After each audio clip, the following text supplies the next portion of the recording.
Good morning, CMSD scholars and caregivers and everyone watching today. Mrs. Gus and myself, Mrs. Fisher, would like to welcome you to Heroes Week in ELA. Not all heroes wear capes, but they do wear gloves, scrubs, face masks, and protective gear on the front lines in the hospitals. Guys, we cannot thank our healthcare workers enough.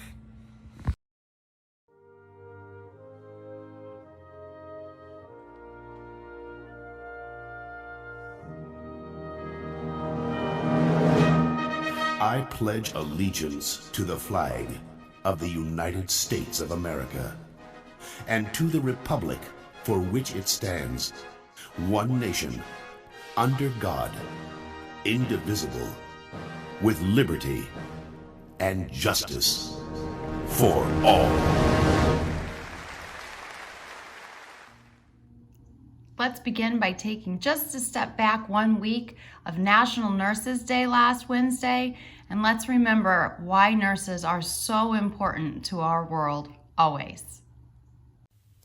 Hi, my name is Nilsa. I work at St. Vincent Charity. I'm a registered nurse and I work in the critical care unit, also known as the ICU. I've been doing that for approximately 8 years, and it's been quite a journey. I've been doing it alongside with the doctors. We take care of patients and we give them medications to help them get through their disease that they're going through. We give them education on what they need to know about their new diagnosis or trying to help them to cope with their new disease.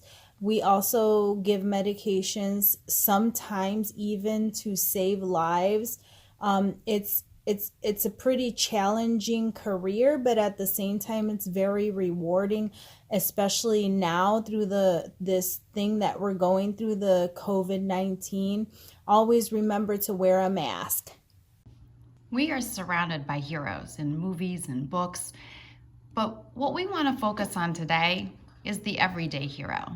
The person who is next to you in line, the person you pass walking down the street, a neighbor, a friend, ordinary people who do absolutely extraordinary things. Okay, so it's journal time. I want you to grab a piece of paper and I want you to think about this quote. All right, we're going to analyze this quote here. Heroes are ordinary people who make themselves extraordinary, by Gerard Way. Okay, so I want you to think about that. How does it relate to your life and someone you know?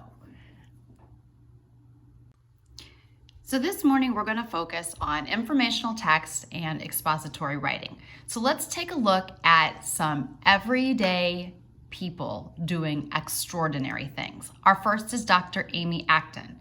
So Dr. Amy Acton is the director of the State Department of Health. And over the past 8 weeks, she has been instrumental in helping to battle the coronavirus. All right, but here's her backstory. It's very interesting. When she was a child growing up in Ohio, Amy Acton says people looked down on her and her brother because they were poor, really poor. I remember walking the north side of Youngstown and people seeing us walk by, because everyone walked then, and giving us breakfast, my brother and I, because they knew we were hungry. Just random neighbors, she told CNN affiliate WKBN. People can't help but look at Acton now. Appearing alongside Governor Mike DeWine during the daily televised news briefing on efforts to curb the coronavirus, Dr. Acton, the director of the State Department of Health, delivers the hard facts about social distancing and a climbing death toll in a direct but warm manner. As a licensed physician in preventative medicine with a master's degree in public health, she's worked with patients and bureaucracies, having treated patients, taught at the university level, and worked for nonprofits, most recently the Columbus Foundation. I'm a very ordinary person and an extraordinary moment, she told WCMH. Wow. If that is not a true example of an ordinary person becoming an everyday hero, I'm not sure what is. That's fantastic. Next, we have Robin Emmons. Robin is someone who saw a need in her community for fresh food to be able to be given out to families. And on her own said, I'm going to fix this problem. So access to fresh food is an issue for many communities throughout the United States. Discovering this problem sparked something inside Robin Emmons. I really thought it was an injustice. Healthy food is a basic human right, she said. I decided to rip up my whole backyard and make it all a garden. And it just kind of snowballed from there. Today, Emmons has 200 volunteers helping her tend 9 acres of crops on 3 sites.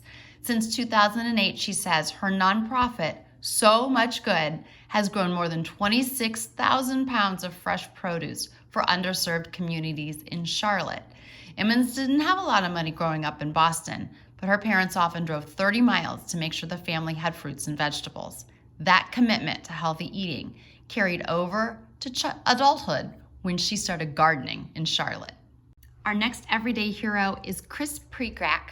So for Chris, his heroism comes through seeing pollution and debris within rivers that was essentially killing the environment. And so he decided to take it upon himself to fix this problem.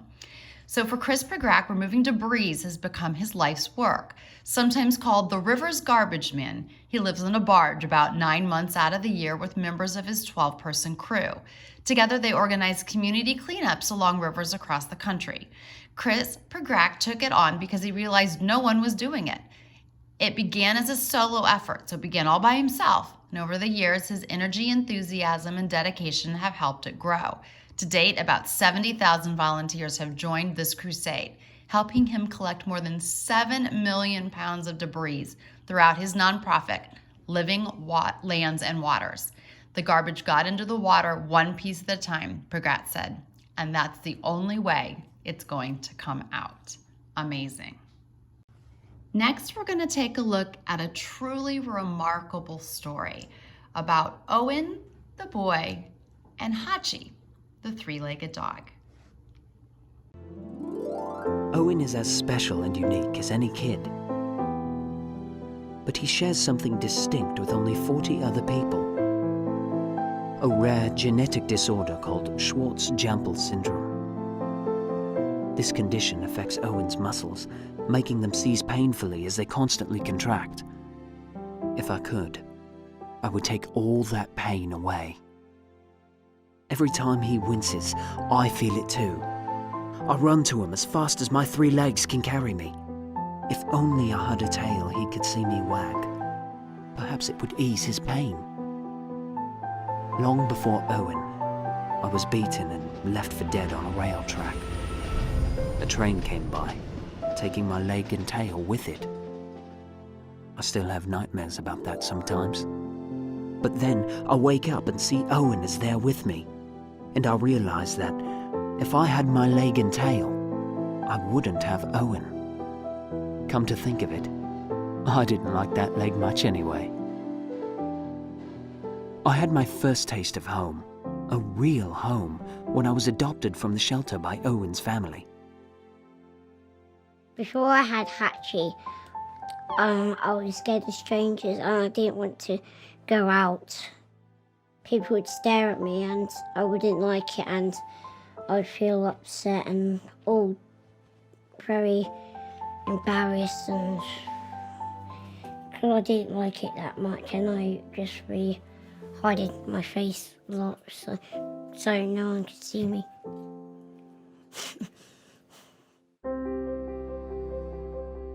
First time I met Hachi, I wasn't scared and I said, "Dad, can we go out for a walk with Hachi now?"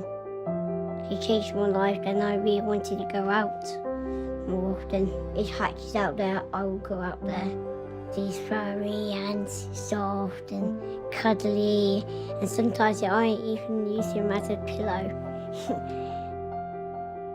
Hachi is a rescue dog and we rescued him and he rescued me. He does look after me and I look after him. I don't know how a bond came, but all I do know is he changed my life. Me and Hachi will be best friends and we'll always be best friends together forever.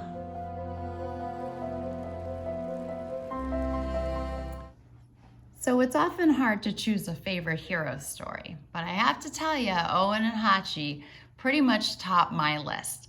So now let's take a look at what we've learned and blend it with expository writing. So just as a reminder, expository writing is a form of writing that's purpose is to explain. And it's explaining through investigating and evaluating. So in the segment about Owen and Hachi, who is the hero?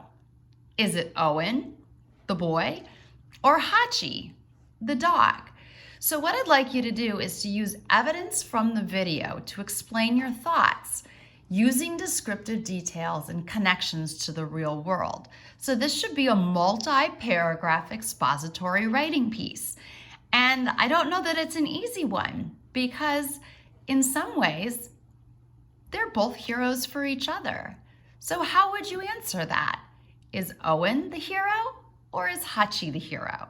All right, grab those pencils and get writing.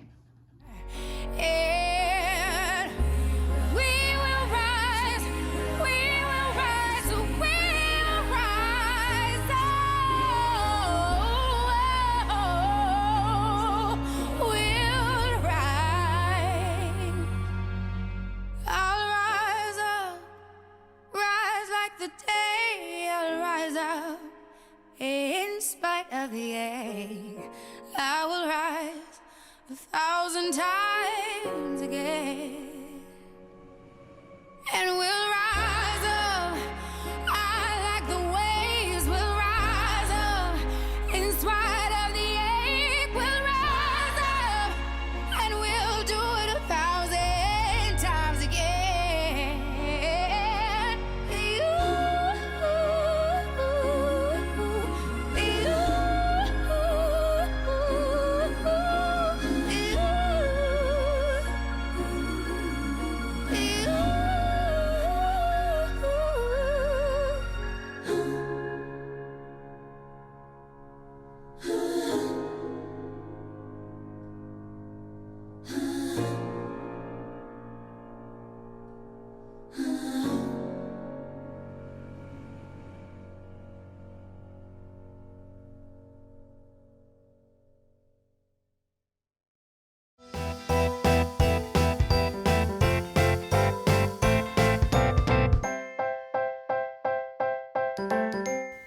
Hi, I'm Mrs. Aquino. I'm the art teacher at Valley View Boys Leadership Academy, and I wanted to start off by saying hi to all my family at Valley View. I hope you're doing well. I hope you're staying safe, and I miss you all so much. Those of you watching, I know your teachers miss you and miss having you in class as well. Today, I wanted to teach you a really fun technique to do 3D lettering with. My boys at Valley View love doing graffiti style letters, and this is a great base to making some really awesome letters in the future. So let's get started. The first thing you're going to need today is some paper. If you do not have paper at home to draw on, a great thing that you can do is take a cereal box and open it up, and on the back or inside of the box, you will have a nice clean slate to draw on. The next thing that you are going to need is a ruler. We are not measuring anything, so you just need a straight edge. If you do not have a ruler at home, we can use our handy dandy cereal box again by just using the edge of the cereal box as our straight edge. You will also need a pencil and an eraser. I'll probably end up using the eraser on the end of my pencil today, but you can use however works best for you. And then I put down here as optional crayons, markers, colored pencils, because sometimes we don't have those supplies, and these look really cool in pencil as well, so that is an optional supply that you could use today. We are also going to need to know some vocabulary words today in order to have complete success on these really cool letters. So the process that I'm going to teach you today is 1 point perspective, where everything will be drawn to 1 point, and that 1 point will be on the horizon line. The horizon line is where the sky meets the ground. So imagine a sun setting on the water, and that is the horizon line. The vanishing point will be the point in our 1 point perspective. And the vanishing point is where everything disappears on the horizon line. So I just drew a little railroad track there disappearing into the horizon. And then the two types of lines that we're going to be using today are converging lines. Converging lines are two lines that will eventually meet at a point. And then the other type of lines that I hope you all know are called parallel lines. Parallel lines are two lines that never meet, like the two L's in parallel. So without wasting any more time, let's get started making these really cool 3D letters. 3D letters. I'm going to start with a nice clean slate, and we're going to start off by drawing our horizon line. And it's going to go horizontally across the page. Remember, the horizon is where the sky meets the ground, and that is where we put our vanishing point. The vanishing point can go anywhere on this line. It doesn't have to be right in the center. And actually, I'm going to move mine over just a little bit for this demonstration. So 1 point perspective is what I'm teaching you. Everything's going to go to the one vanishing point. That is where everything vanishes into the distance, into the point on the horizon.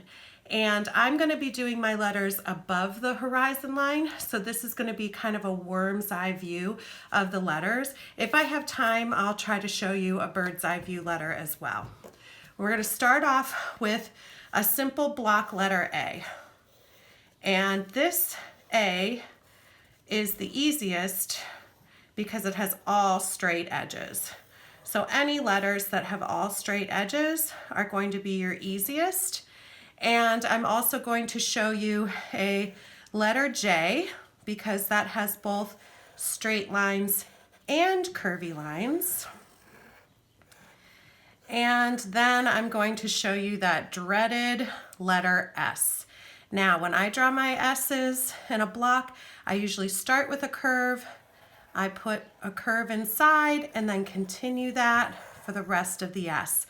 And that way I can just follow it along and finish it up on the edges. Okay? Now, I usually tell my guys, draw light till you get it right. Today I'm going to be drawing a little darker because I want you to be able to see my lines.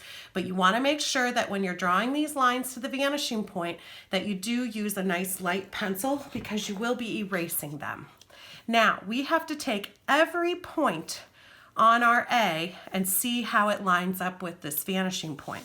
And so here's where we need our straight edge. So I'm going to start with this point on the A, and I'm going to draw a line to the vanishing point.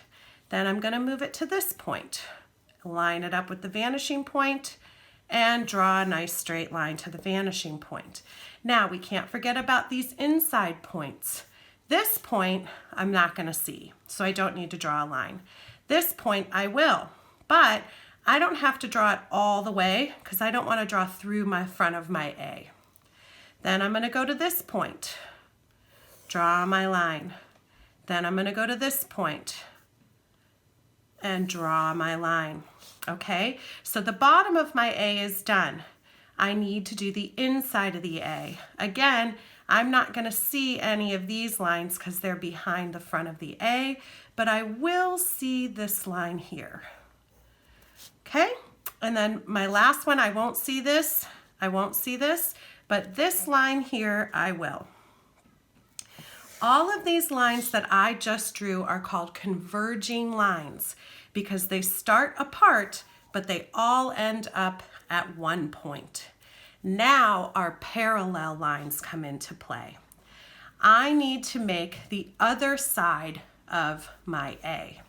So I need each line to run parallel to its partner, just like a shape. So I'm going to line up my ruler with this edge, and I'm going to move it parallel to this edge of my A because the other side of my A is going to be the same. So I need to run that parallel between the two converging lines. Now I want to run a line parallel here it must touch this other line. So I always start off, and what's nice about this is both the bottoms of my A are even. So I can actually kill two birds with one stone here. I can pull it down, but I have to line it up with this where this line ended. And I'm gonna draw my parallel line, and then I can draw my parallel line here. Okay, now this part of the A needs another side, and I'm gonna start here with it, but I've gotta come all the way across to here. And so it's actually gonna run into the bottom part of that A. And then inside here, this is fat enough A that I won't see it. Sometimes you might have a little parallel line in there, but you want all of your A to look the same. And then here's where that eraser comes into play.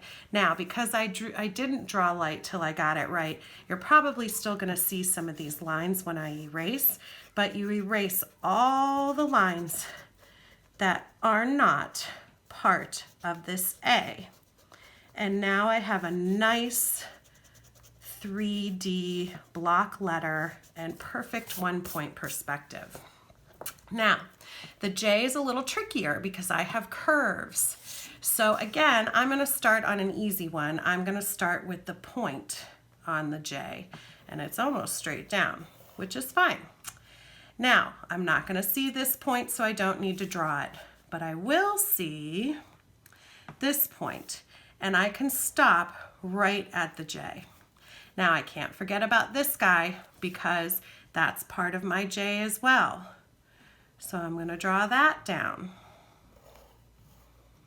And then this line, I'm not gonna see, but I will see this one. So I gotta draw this line. Now, here's where it gets a little tricky because my J is curved. I don't have a point for my vanishing point to line up with. So here's how you do it. You start your ruler on the vanishing point and you keep it there. And you swing your ruler, keeping it on the vanishing point, swing your ruler till it just touches the edge of the J. Then I draw my line. Whoop, I'm a little off my vanishing point there, so I'm gonna fix it. Start again, on my vanishing point, keep it on the vanishing point, and there we go, on the edge to the vanishing point. So those are all my converging lines for this J. Now, I have to run a parallel line to this curve. So I want to make sure that it curves the exact same direction. Now I have to run parallel lines to all the rest. So here we are again. I've got both sides of my J here, so I can just start on those lines, pull it down, and then draw my line across. Now, this part of my J is curved. So I'm going to start at this point, and I'm just going to curve it in a little bit, which means I've got to erase this straight converging line here. And then I'm going to erase this and this converging line and these two converging lines. And now my J is in 3D. Okay, now for my S. Don't have many points and lots of curves. I always like to start with the point because it's the easiest. So I'm gonna draw a line from that point. I'm gonna draw a line from this point, stopping. Draw a line from this point and stop. Now, that's it. But I do have to draw lines from these big curves. So again, I'm going to start my ruler on the vanishing point and swing it till it just touches the edge of the S and draw my line. Then I'm going to do the same thing up here. Start on the point, swing it till it touches the S right there, and draw my converging line. Okay, now This part's easy. I just draw a parallel line to that part of my S. Now, this part, I have to make a parallel line to this inside of my S. So I'm actually going to start here. And remember, we want them to stay the same thickness. You're not going to have a skinnier letter up here and a fatter letter down there. And once I get to where it just starts to curve under is where I attach it. It's almost even with this point. That's a good reference to know where to stop my curve. It's across from this converging line. Then I've got to make a parallel line to this part of my S, so I drop my ruler down. And then I'm going to erase these because I've got to make another curve. And this time I'm going to stop right where it starts to bend. So I come around, and right where it starts to bend up, that's where it ends. And that's how you do that dreaded S. Okay. So all of these letters are worm's eye views of a letter. If you would like to make a letter that is below the horizon line, the rules are exactly the same. I'm going to do an O because it has no points. And again, I would do the same thing, but instead of doing them above, I'm basically doing the same exact thing, but just doing my O below. And again, I swing it. And the one thing about the O that you need to remember, this is going to be parallel, but inside it's going to be the opposite part that makes that O, okay? And you can also get a little tricky and even try one that goes through both the horizon line on the sky and the ground. So once you get good at practicing this, then you can really start to get fancy with your letters. You can start to stylize your letters and make them look a little bit more exciting than just these simple block letters. You can start overlapping letters if you'd like. You can add things to your picture, like I could maybe even put some mountains back here in my letters, or a river going through. So there's all kinds of things. You can put flames inside your letters and stylize them and make them look all graffiti-like, whatever you want to do. If you get stuck, I'm sure you can find a video on YouTube that'll show you how to do this. You can ask somebody at home. They might know or understand how to do it as well. And I wish all of you the best of luck with this. It's a really fun way to pass the time, and I hope you enjoyed it.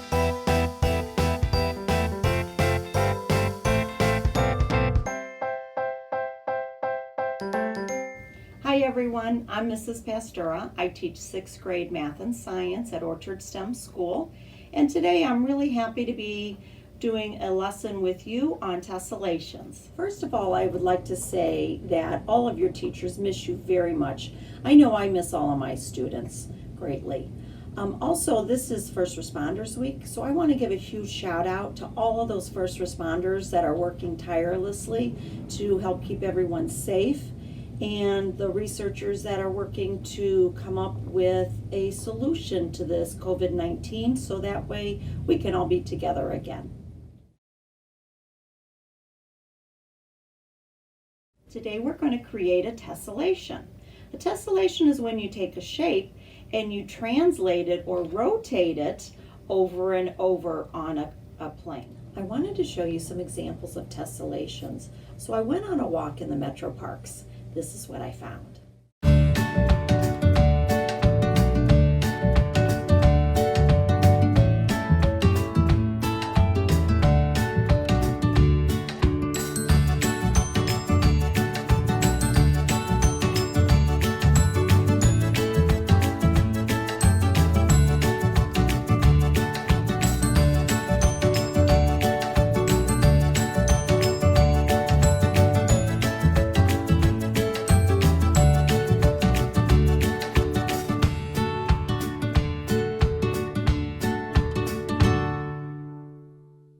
What did you think about seeing all those tessellations outside? I know that every time I'm outside on a walk, I look to see what patterns I see. Did you notice that some were man-made, like the fence and the bridge, and some were made with nature, so the dandelion flower or even the shell on the turtle. So next time you're out walking, see what you can find, or you might even be able to find some in your house, like the tile on the floor, or maybe a pattern on a shirt. So let's go ahead and get started on our activity. So I talked about a translation or a rotation, and when we create our tessellation, we are going to rotate the shape around a certain point. All right, so let's gather some materials that we're going to need to create our tessellation. First thing is you need an index card. It can have lines on it or it could be blank. You need a larger piece of paper. You need a black marker, a pencil, some Scotch tape or any tape will do, scissors, and some coloring markers, crayons, or colored pencils will do. All right, so what we're going to do first is create our square for our template. So I'm going to take this corner and fold it over, and the fold has to go through this corner. So I'm going to fold it just lightly and then take my marker and draw a line. And now what I can do is I can cut on that black line. So therefore, I have my square for my template. What we're going to do is take our square and we're going to make our stencil or our template. And it's important that when you make this, you start in one corner and you go all the way to the other. You can draw any design you want. So I'm going to draw just some wiggly lines. Notice I started in this corner and I ended in that corner. Now I'm going to turn my square around and do the other side. And those patterns do not need to be the same. From here, we're going to cut it out. Now that I cut out on my lines, I'm going to use all three pieces for my template. So I'm going to tape this together here and tape this side here. And then this is going to be my template I'm going to use to create my tessellation. All right, so now that I have my template, I'm going to place it as close to the corner as possible and as close to one of the edges. And I'm going to trace around it like so. What I need to do is recreate this by translating it. So if my shape is like this, I need to translate this so that it fits into those edges and there's no gaps. And then I'm going to trace around that.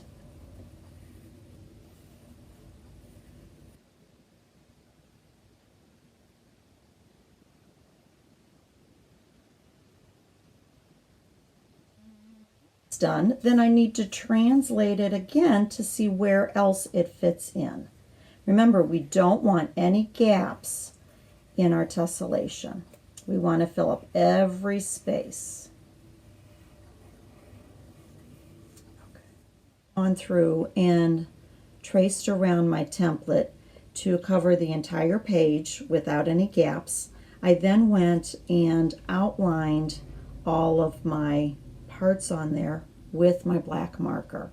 Now's the time where you can get really creative with your markers, crayons, or colored pencils and create a pattern within your tessellation.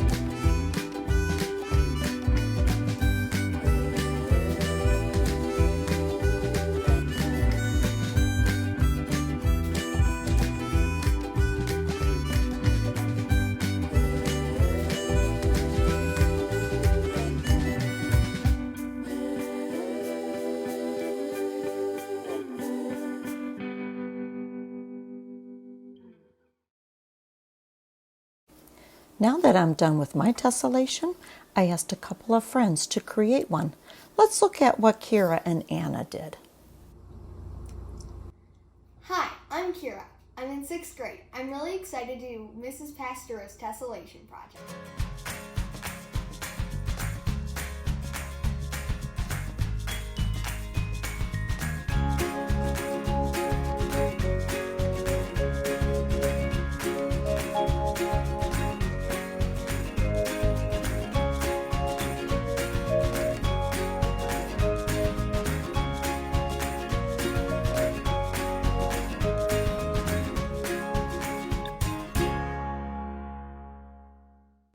My favorite part of the tessellation project was putting the pieces together like a puzzle. You should try it. My name's Anna, and this is my tessellation project, and this is the tessellation I found in my house.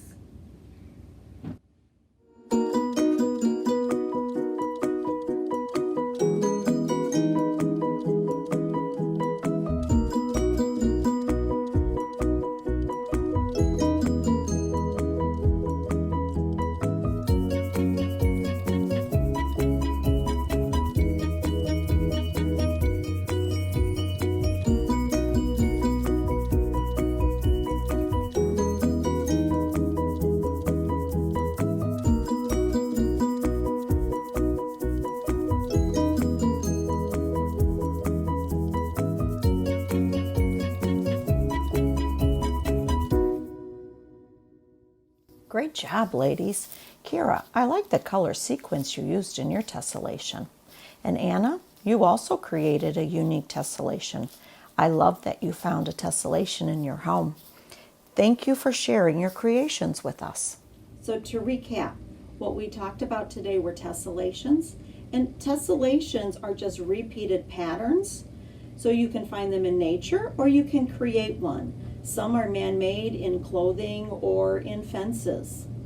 When we make ours, we had to start with a template. The template you trace around it on your piece of paper, and then you rotate it or translate it to fill in all the gaps. Finally, what we did was we colored it in using a pattern. Now this is my finished product. I can't wait to see yours, and I know your teachers would love to see yours also. So when you finish yours, share it with your teachers using Google Classroom or Seesaw or whatever online learning journal your teachers use. Please ask your parents first though. Thank you so much for joining me.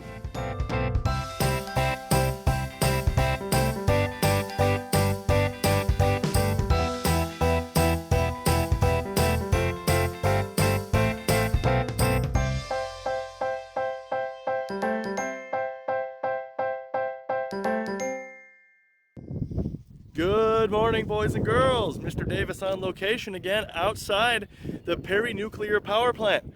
No, I'm not standing in Springfield getting ready to meet Homer Simpson, but I am getting ready to introduce to you today's topic of electricity and electric current. Just a little brief history on the Perry Power Plant. The Perry Power Plant is located about 40 miles to the northeast of Cleveland, and it's sitting on 1,100 acres of land adjacent to Lake Erie and is owned by Energy Harbor.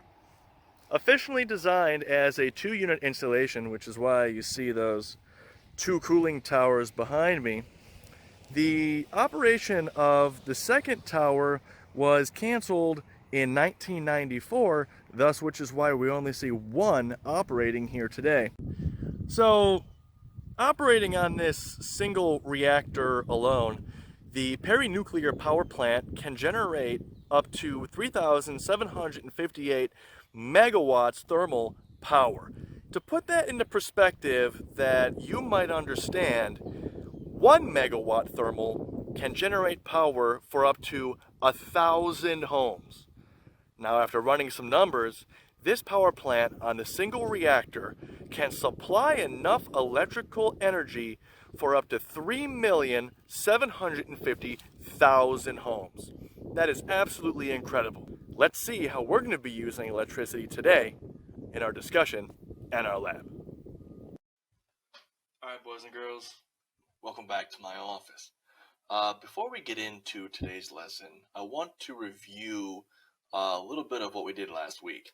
Now, if you remember, we discussed the conversion from potential energy to kinetic energy.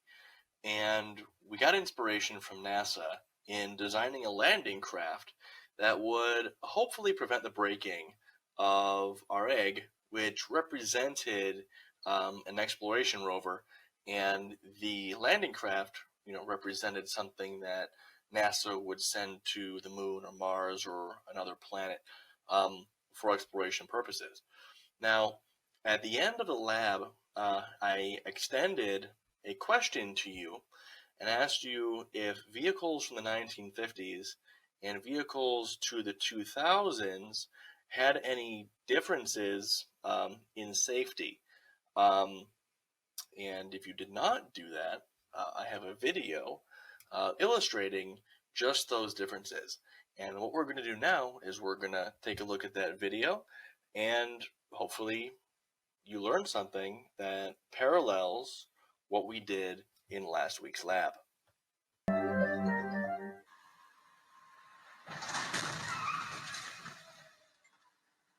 That's the Insurance Institute for Highway Safety's front crash of a 2009 Chevrolet Malibu and 1959 Chevrolet Bel Air. In slow motion, you can see the differences in how the new and classic cars perform in this version of the traditional frontal offset test. The Institute conducted this test to commemorate its 50th anniversary, and it dramatically shows how much improvement has been made in passenger protection since the nonprofit organization opened its doors. The two cars collide in an explosion of metal, glass, and plastics. Where the Malibu crumple zone absorbs much of the crash forces ahead of the windshield, the Bel Air structure allows the lighter car to compress the passenger compartment. The impact is made worse for the Bel Air driver by the lack of airbags, head restraint, and even a seatbelt. As a result, injuries to the neck, chest, and both legs would be likely. Consequently, the Bel Air receives a poor rating across the board. On the other hand, the modern Malibu provides good protection, with the dummy movement being well controlled. Measures indicate a low risk to most body regions, though a foot injury would be possible. Beyond the safety gear, advancements in vehicle engineering give the Malibu a clear advantage in this matchup. While classic cars are often considered to be rock solid, this 59 demonstrates how much better today's cars are. And the IHS has played a key role in driving these advancements. In the past 50 years, the Institute has made a real impact. The roads today are safer for it. So in today's lab, we're going to be discussing electricity. And in that process, we're going to talk about electrolysis and electroplating, which also is going to tie into our lab. However, before we do that, we have to know what electricity is, where it comes from, and how it moves. Today's objectives, we're going to be creating an aqueous solution, which is a liquid solution, of copper acetate using the process of electrolysis.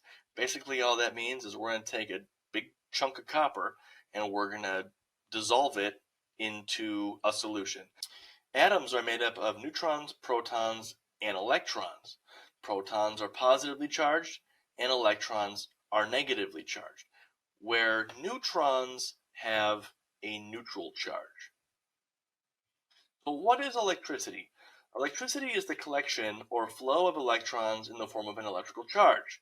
Here we have the girl with her hair standing up because she has a negative charge about her. And then we have all these lights over here on the side of the screen. So electricity that moves. Current is the flow of electrons from one place to another, and it's measured in amps. There's that word again, kinetic energy. So electricity also has kinetic energy because it's energy in what? Motion. So how can we control the currents? Well, we can control the electrical currents through circuits. And a circuit is a path for the flow of electrons. So we have two types of circuits. We have a series circuit, okay, and then we have what we call as a parallel circuit. So our series circuit is where the components are all lined up in one path. And if that circuit is broken, everything in that path stops working. You might remember light bulbs of many, many years ago on Christmas trees, where if one bulb goes out, the whole string goes out. Well, today's light bulbs are wired a little differently. They're wired in a parallel circuit, so that doesn't happen. But a long time ago, that did happen. So here's an example of the series circuit. You have your battery, you have all your load on that single wire. In this case, we have light bulbs. And if that one light bulb goes out, doesn't matter which one it is, they're all going out. All right. Now in a parallel circuit, that's not going to happen. There are several branching paths for that electricity to flow. Here's our example. Notice how it's different. Each of these bulbs is on their own circuit. So if we disconnect or one of those light bulbs goes out, the other three are going to work. Today we're going to be using a battery in our lab to assist us in our electrolysis and our electroplating process. So batteries are composed of a chemical substance that can generate voltage, which can be used in a circuit. And modern batteries, lithium-ion batteries, alkaline batteries, all store energy. And they have a zinc container of the dry cell that contains a moist chemical paste surrounding a carbon rod suspended in the middle. And electrons easily flow in and out of that small chemical reaction. All right, so electrolysis is going to be using that battery and hooking up one wire to each end, so 2 wires total. And what's going to happen is we're going to watch the flow of electrons move through that circuit. However, it's going to be moving through a solution, through a liquid type solution. And in fact, we could use that to our advantage to do some work and some pretty cool things. So electrons are flowing from the negative side to the positive side, and in doing so, we're going to be taking out copper ions from our solution and putting them on another piece of metal that didn't originally have those copper ions. All right, sound exciting? All right, let's go try it. All right, boys and girls, welcome back to the shop. Today we're going to be using electricity in other ways than what you're normally used to. Like this. Or this. Or even this. Or this. Or this. Ooh, I think I'll have one. So, have you ever seen the bumper of a classic car like this one? Or a big red fire truck, and it's all shiny and almost mirror-like? Well, today I'm going to teach you how that process works, and you could do it at home. Let's go ahead and get started. So today's experiment is going to be done with common household items. Now we're going to be using electricity in a non-conventional sense. We're used to using electricity to, as you saw, turn on our light bulbs, power our equipment, and run our appliances. Today we're going to be using electricity to copper plate some coins. Okay, so in order to get our metals to stick together, we need to go through a process called electrolysis and electroplating. Today we're going to be electroplating with copper, and we're going to get copper to stick to this quarter. I have a materials list right here, and some materials you're going to need are vinegar, a clear cup and a clear jar, preferably 1 plastic and 1 glass, rubbing alcohol, a 9-volt battery, 2 copper strips, and I've also included some copper mesh, 2 alligator clips, 2 wires, some electrical tape, hydrogen peroxide, and a measuring cup. Now, my glass jar is itself doubles as a measuring cup, so we're just going to go ahead and use this. Remember, whenever doing a science experiment, it's 100% necessary to be safe and have adult supervision just like you would in the classroom if I were there with you setting this up. All right, for you folks trying this at home, we're going to go ahead and prepare our battery. All right, what we're going to need is our 2 pieces of wire, our battery, and some electric tape. And I'm going to stick our red wire to the positive terminal on our battery. So I'm going to take this here, I'm going to put it on here, and I'm going to take our electrical tape, and I'm going to attach it to that terminal, just like so. And I'm going to bring the tape down. I'm going to make sure that these 2 leads do not touch. I'm going to take my yellow wire and I'm going to attach it to my negative terminal. Okay. Make sure you do not allow these 2 wires to touch. All right, next I'm going to prepare our solution. And what I'm going to do for our purposes here in my shop is I'm going to use vinegar, and I'm going to add just a little bit, roughly 1 inch to the bottom. I'm going to add an equal amount of hydrogen peroxide. Now, with our solution set up, we're going to take our battery and our alligator clips. We're going to take the yellow wire and attach it to our negative end, which represents by the black alligator clip. And we're going to take our red wire, which represents our positive terminal, and connect it to our red side of the alligator clip. Now, in order to make the electrolyte, we're going to take both our copper strips and we're going to attach them to both the positive and the negative terminal. Now, we're going to drop these in the solution, making sure they don't touch. Okay, this part of the experiment takes the longest. You're going to want to let this sit for about 3 hours before you go ahead and start the electroplating process. Now, once the 3 hours is up, what you're going to do is and this has to be in this order, you're going to take the black, what's called a cathode, you're going to take the black cathode out. Okay, make sure you don't touch it, so just open up that alligator clip, let it fall.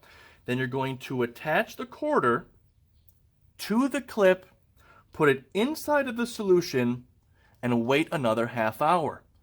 What's going to happen is those positively charged ions inside of your solution are going to be attracted to your quarter, and then you're going to pull your quarter out. Now, we don't have time to wait. So what I'm going to do is I'm going to supercharge this experiment with some fancy equipment that I have here in the shop. Okay, now I have our solution and I did something a little special to it. Now what I'm going to show you what happens when I add our copper mesh. It's going to be a chemical reaction. Now I can't disclose to you what exactly I did to it or how I'm going to do it, but if you follow my procedure and my steps for how I want you to do the experiment at home, it should work just fine. This is just going to speed it up a little bit. So what I'm going to do is I'm going to actually bring you down here. I'm going to add this to our jar, and I'm going to show you what happens when we go ahead and speed this process up. So here we go.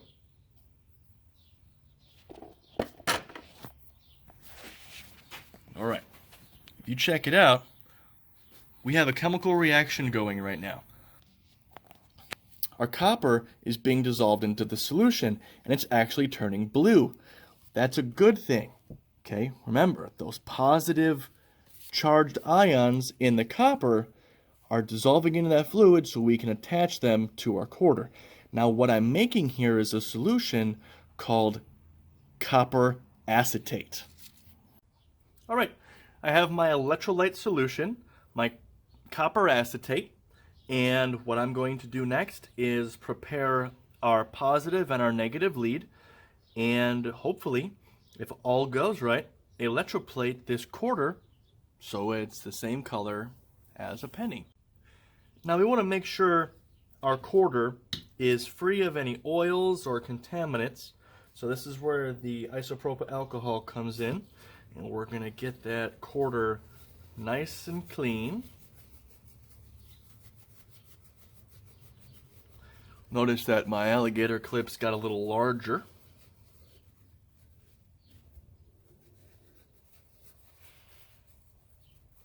Alright, I don't want to touch it because the oils on my skin might contaminate it. I'm going to go ahead and turn my power supply on. What I'm going to do is I'm going to pick up this quarter with my negative lead. I'm going to put it in the solution. Alright, it's been roughly 15 minutes now. Let's see.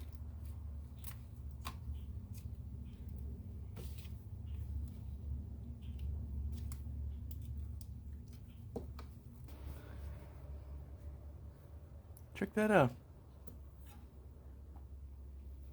Copper plated quarter. Electrolysis at work. Now I want you to give it a shot. What did we learn today? Well, we learned that electricity can do more than provide us the ability to power lights and appliances and use our cell phones. We created an acidic aqueous solution of positively charged copper ions called copper acetate using vinegar, hydrogen peroxide, and copper. And then we used those positively charged ions in solution, which were attracted to the negative charge on our coin, thus allowing us to electroplate. As always, stay safe, and thanks for watching. We'll see you next week.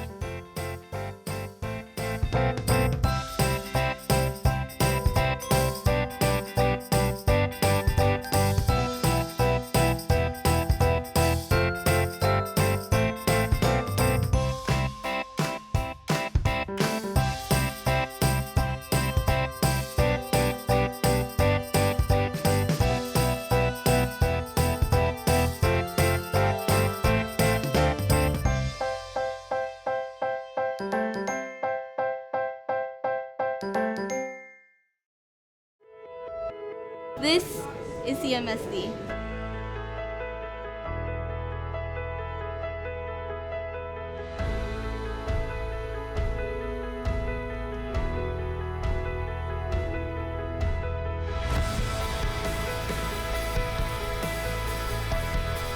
I am. Yo soy. I am Cleveland's public schools.